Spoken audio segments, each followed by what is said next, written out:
Greek city-states. These citadels were constructed in the center of the polis, at a location that could be easily defended. Apart from serving defense purposes, they were also religious centers. The citadel of Athens has a special place among the many acropolises. It is not only its size and the quality of its design and construction that raise it above similar buildings of ancient Greece, but also its historical significance. Located on a limestone rock on the Attica Plateau, the Acropolis was built in the 5th century BC, during the peaceful age of Pericles. The main designer of the religious art here was Phidias, one of the most famous Hellenistic sculptors in this area. A complex monumental gateway, the Propylaea, served as an entrance to the sacred area. The grand marble gate was designed by Mnesicles.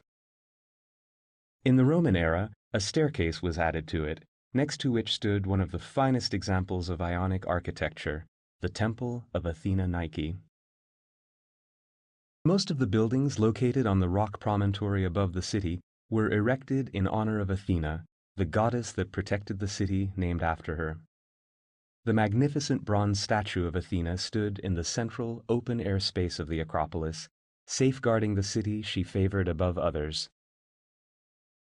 The Chalkotheke, or bronze store, was the site for collecting ritual presents dedicated to the goddess.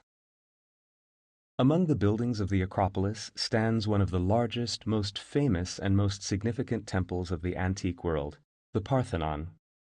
Based on designs by Phidias, Iktinos and Callicrates led the construction of this work of art that blends a Doric architectural order with Ionic elements.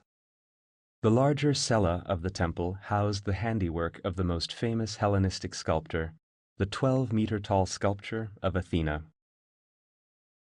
Apart from the treasured daughter of Zeus, other gods also occupied a place on the Acropolis. The Erechtheion was also one of the religious temples of the Acropolis. It became famous for its caryatids, the maiden figures that served as supporting columns. Unfortunately, only the ruins have remained from the sanctuary of Artemis, the Brauroneion. The Acropolis of Athens, which attracts hundreds of thousands of tourists every year, received its well-deserved place on the list of UNESCO World Heritage Sites in 1987.